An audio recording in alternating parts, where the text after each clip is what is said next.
Coach is going to start us off with a brief update on our preparations for this week's game. Yeah, we're 2 weeks in. We used last week like a mock bye week with the focus on Tulane, and then came back, brought them back Sunday and a walk through Monday, and then had full pads yesterday. Go shells today. We're practicing when the game time would be. So normally we're a little earlier a.m. We've kind of moved it back a little bit, and then we'll have a walk through tomorrow and fast Friday and get ready to go. So kids have been locked in, focused. Preparation's been pretty good up to this point. Questions? Hey, Pete, Pete, what's kind of the there health?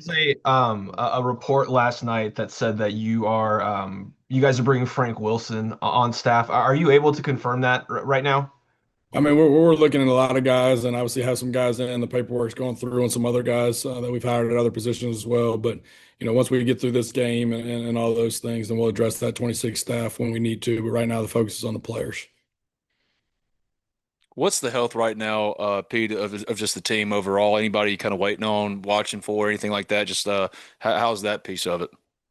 Well, we're pretty healthy. We're probably as healthy as we've been up to this point. We've been a little banged up in the back end, especially at corner, which we're expecting Kite to be available for this game, who wasn't, the last couple of games, which is a big piece for us. And then we'll have all our pieces on offense as well. So everybody that we've counted to, counted on up to this point will be available. Pete Doug Joubert from ONSI Tulane. How do you compare this time around compared to the previous time when you played Tulane? Yeah, I think it's two completely different teams. Obviously in week four, I think anytime when we both have some transfers from first year players, that's still early in the system. It's early in the year. So a lot of those guys have gotten better throughout it. Obviously with the quarterback situation, that's changed a little bit, a little more two quarterback system earlier than they are now on a consistent basis. And at this point, we're playing a conference champion, a team that beat the ACC champion and a team that's playing at a really high level that's really well coached. So obviously you go back from a game planning standpoint from that first game and, what did you not use that you're anticipating that you needed to use? Are there any of those things still showing up, throughout the remainder of the year prior to this game and having plans for those? But I think it's a completely different team. I think their confidence, I think they're playing at a high level. I think the offense is really gelling. I think the quarterback's playing at a high level. The running back rotations changed a little bit since we played them. The tackle's back, who missed the first game versus us, that I think is a really good player as well. So we know we got our hands full. They always play extremely hard on defense. And, those two losses, a lot of that was based on the turnover margin and possessions gained. And we know taking care of the football is going to be incredibly important on offense. And we got to do a good job trying to take it away on defense. And then obviously critical downs in that first game. There's some key fourth downs on the positive side of the field that we made some stops, some of them based on our efforts, some of them based on a lack of execution on there. So, getting the ball back to our offense is going to be really, really important. But we know this is not no normal American team. They're a very talented team that is very well coached and are going to be excited to play. And Coach, last one for me. There's a lot of excitement in Oxford, as if there isn't on a normal basis anyway. But there's even more excitement in Oxford than normal. How do you talk to your players about that to sort of keep them focused on this is just another game kind of thing? Obviously, I mean, you talk about, the outcome, and results and all those things over process that you hear from every coach and all that. But our whole goal is we want them to be excited after the game. All right. We're not worried about the excitement before the game. We got to make sure our preparation is kind of like homecoming games in high school and all those. You get through all that bullshit during the week and you're worried about, the dance and the parade and all that. And then, there are going to be a lot of pissed off people at the dance and the parade. All right. So we got to make sure that we're doing what we're supposed to do throughout the week to prepare really well, to practice really well, to play a really good football team. And obviously, all these are 1-0 seasons, and like it has been, the remainder for the end part of both of us, right? If we were going to lose one late on either side, we probably wouldn't be in the position we're in. So it's no different from the player's perspective on that. It's going to take our best effort from a preparation standpoint and an execution standpoint, and we got to make the fewest amount of mistakes. So we're not getting caught up in the excitement of the fans and all that. Let's give them something to be excited about during and after, and we control that by our preparation and how we play. Thank you, Coach. Yep. Pete, two guys that you were personally responsible for coming out of high school, Cam Franklin and William Eccles in their second seasons, both have had breakout years in a lot of ways. Where did they kind of start this year? I know William last year had a good run there early on in the year, but for you, how far have they come? Where's really been the growth areas for them, and what kind of players do you see them kind of blossoming into before their careers are over here? Yeah, I think obviously we knew they were really talented coming out of high school. And I think that's one thing for us. We knew that we were going to have stability within the system and the system wasn't going to change. So I think it's really important getting those high school players, get them to teach them the system their freshman year, alignment assignment key. And then that second year, you can really focus on the technical aspect of the position, of the pad level and the hand placement, right, and the foot patterns and being productive. And I think they're both to a point now we can stop coaching defense. And then now they're looking at the tells from an offense and seeing a guard light and seeing the tight end heavy and seeing the back location and have the ability to anticipate plays before they come. So I think their production has increased dramatically because they have a good understanding of the defense, but more importantly, throughout the week of preparation, they can focus on the offense and understand what's coming based on the tells of the offense. But they both play extremely hard. They're both heavy handed. Cam's a big guy to be able to play five technique and still give you a little speed to power in the pass rush game. And then Will inside is one of the better ones I've been around in a long time. And they both love football. They both practice extremely hard. They do things the right way. And obviously, both of them being Mississippi kids is a bonus on top of it. So, to be honest with you, they are who we thought they were, which is not always the case. And I think a lot of that is based on their mindset and how they've worked up to this point. And they've had guys in front of them last year and this year that show them the right way and how to do it. And I think that's really important. That group last year in that room was seeing the JJ Pegueses of the world and the Ivies of the world and all those guys do it the right way and set that expectation of what it's going to be like in that room. And for those guys to continue to carry that on, for those guys, it's pretty special to watch. So both of them are going to have pretty big games for us on Saturday. Is there one particular area defensively where you feel like y'all started maybe not the best of place, or that it took a lot of work that you feel like I've come along throughout the year, over the course of the year, and really are in a better place than you've ever been? Is there any specific spot or area that sticks out to you defensively in that way? Well, the concern coming into the year when you have five new pieces in the back end, from a communication standpoint and understanding standpoint, and some of the things that we put on them and ask them to do week in and week out, which will change based on who we're playing. The understanding of that and the communication of that was always a major concern because we're not going to get stationary pictures from people, and they're not just going to line up and hey, here, what you see is what you're going to get. It's going to be a shift, a motion. It's going to be an alternative formation. Make these guys communicate. So I think the safeties have become more comfortable in the checks and the adjustments within the system, which is really, really important. But I would say the back end obviously was my major concern going into the season because the amount of new guys, first year players. That's not perfect, but I think it has improved and it's going to need to improve, this week. The front six, most of those guys that you're counting on really outside of P. Will were here, right? So they already had really good understanding of it, knew the expectation of it, knew the run tools and the front mechanics and all those things. So you weren't never worried about from the communication standpoint and the understanding of it. It was just at that point the execution of it, which it has improved. It's been a little inconsistent, but it's improved, especially later in the year. But I would say from the back end, super concerned with new guys giving up explosive plays. And so that a lot of that is communication when it's non-contested. So I would say the back end communication. Thanks, Pete. Yep.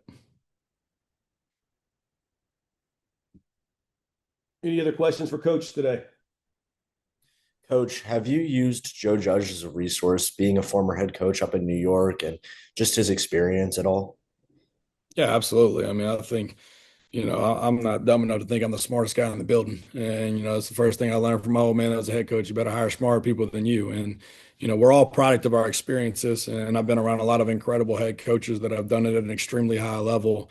But it's definitely nice to be able to have a guy that's been in that seat to be able to bring in the office, right? And get their opinion on and see how they see it and all those things. So we try to use everybody in the building, whether it's the defensive room, whether it's the offensive room. We're trying to use all of our resources. We want to keep it in-house first, and then somebody in the building doesn't know it, then we can start outsourcing other things. So got a lot of really good relationships with really, a lot of guys that are extremely successful in that position that I definitely bounce things off of, and he's one of them.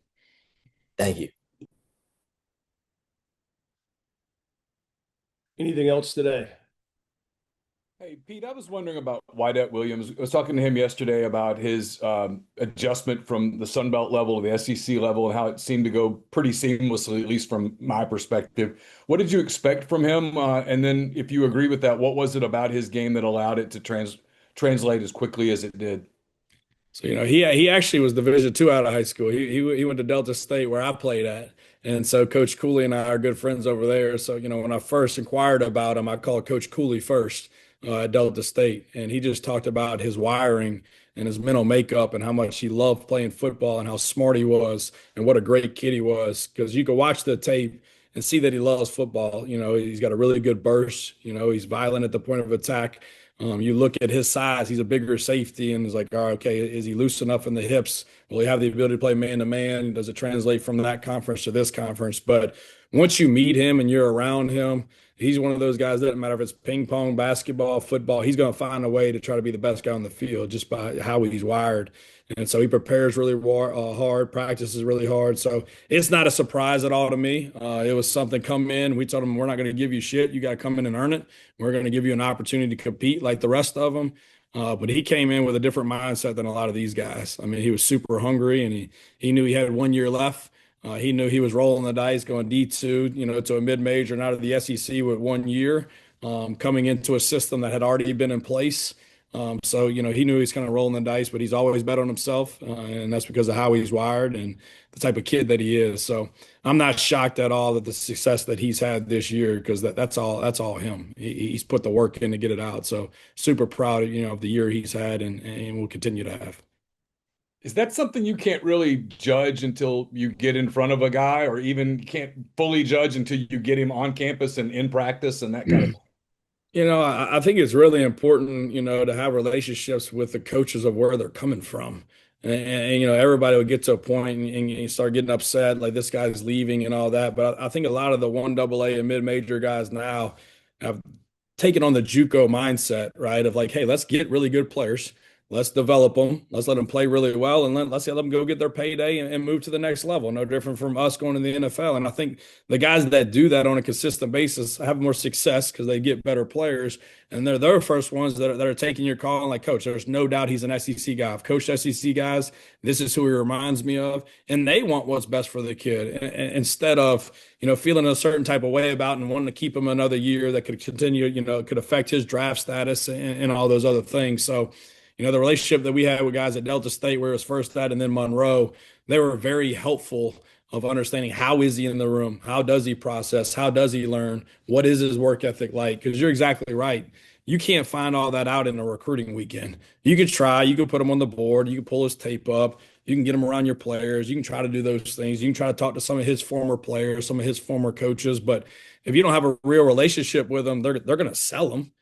No different than if a scout comes and asks me about somebody and I don't know him. Yeah, he's a great player. You should draft him in the first round. It makes us look better, right? I mean, like, there's got to be a relationship there that you kind of trust on that. But we had good relationships with the guys that had touched him before. And then if you meet his parents, all it takes is meeting his parents for a weekend. You know exactly what type of kid he is. And so he's just one of those kids that, walks in the room and kind of lights it up. He's got a high football IQ. So I knew, he's a kid. If he's anywhere for 2 years, he's going to be the captain of that football team based on how he's wired.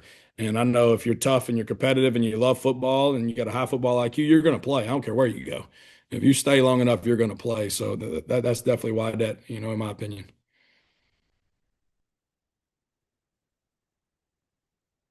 Anything else today? Hey coach, this is Taylor with HottyToddy.com. Speaking of Delta State, I was just curious if there are any experiences or lessons that you learned when you were the defensive coordinator in 2010 when y'all went to the national title game that can help you now. Yeah, I mean, obviously I've been fortunate enough to be in 5 of those, to this point. And at that level, it's very unique because the offense has changed so drastically week in and week out. Because, at that level, you don't have a lot of players that are elite at everything. So you're going week one, you might play a 10 personnel team that's all no back, empty, tempo. The next week, it's double slot, triple option. All right. And then the next week, it's 21 personnel, right? And it's power, ISO, counter, and play action pass. So, being unique with your game plans there and having the ability to have to get it taught, right, in a very short period. But more importantly, I think you had to look at what guys can do, not what they can't do. And you had to identify roles and different personnel packages to get those guys on the field. And so I think, that level of football, made me from a coordinator standpoint not say, hey, this is what we do, this is who we are.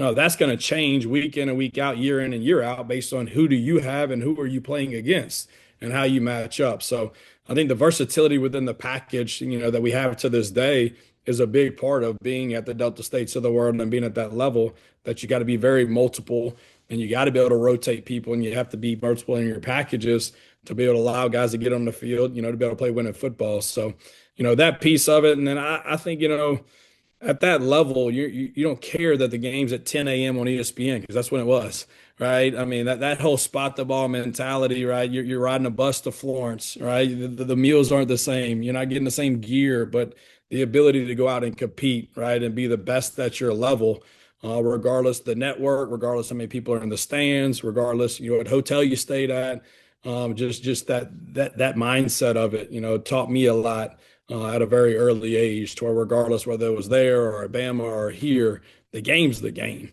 You're gonna have to spot the ball and you're gonna have to execute and you got to make the fewest amount of mistakes and you got to be more excited to play than the other team. And if you do that, you'll win the game. And if you don't, just like that day, you're gonna get beat by a field goal at the very end. I've had a lot of good experiences, at Delta State and a lot of other places that I've worked.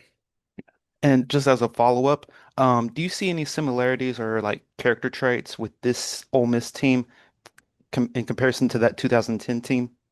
I do, because what people don't realize about that 2010 team, like there were 55 new players on that roster. So I took that job in December, and Coach Roberts had completely just gutted that team. And that was D2 before the transfer rules. So we had a lot of bounce backs, D1 to D2 and 2-year non-participation guys. So it was similar from the standpoint that was a brand new team. So you had the spring and the summer to try to get those guys to come together. And I think that's what's unique about this group. I mean, when you look at the starters that are taking productive snaps on this team, most of these guys weren't here last year. And so I think, the way that they've gelled and come together and play for each other, I think is very unique in the time span that they've had the ability to be able to do that. And I think that speaks to the players' character and their competitiveness and how well they get along with each other off the field and how much they care about each other. So I think it definitely reminds me of that team. I thought I was a special buy in 2010 that came together really fast because of the right people. You had an elite quarterback, in Micah. You were talented on the perimeter receiver, just like we are here. We were gritty on defense. Weren't always the most talented roster, but we were gritty and gave ourselves, a chance to win the Gulf South and then play for national championship. So I think there's a lot of similar qualities in the team of how it was made, how fast it was made, and how fast they had to come together. That was pretty unique.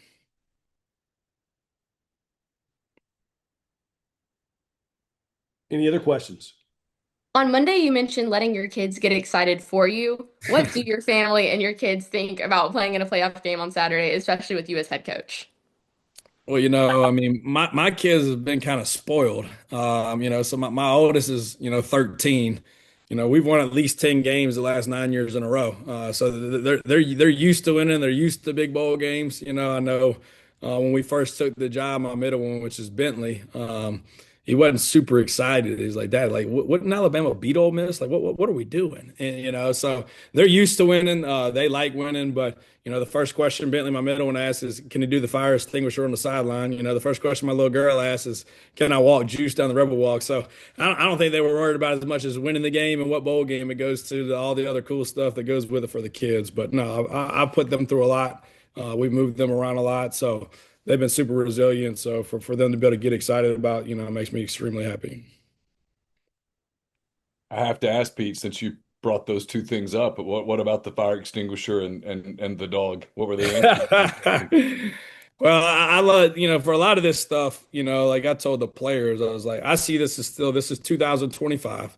And I think routines are very important to players. And this is our responsibility to fulfill this season, right, with how it started. And so I'm letting a lot of those guys vote on it. Like, hey, if you felt like it had an impact on the game and it helped us win or lose, then let's do it. If it's something that you felt like didn't have an impact on the game and doesn't affect winning or losing and you don't like it, let's not do it. And so we're not trying to keep everything exactly the same. If it didn't impact winning or losing, we're not going to do it. And if there's some things that I feel like do impact winning that we haven't done, we're doing right now and changes some of those things. But to me, that's about the players. That's not a decision that I'm going to make and take away something that they enjoy, right, that they're used to, or make them do that they don't want to do. So, we've got a leadership council for our group. Every championship team I've been a part of is player-led, and I think that's the good thing about this team. A lot of our best players are our best people that have the ability to make good decisions. So a lot of that's going to be up to them. And then there's some things, that I've added and some things that I've taken away that I know don't affect winning or losing. All right. And we're not going to leave up to them. But some of the game day stuff, I'm definitely leaving up to them, from an environment standpoint. Do they feel that affects them in a positive way or it doesn't?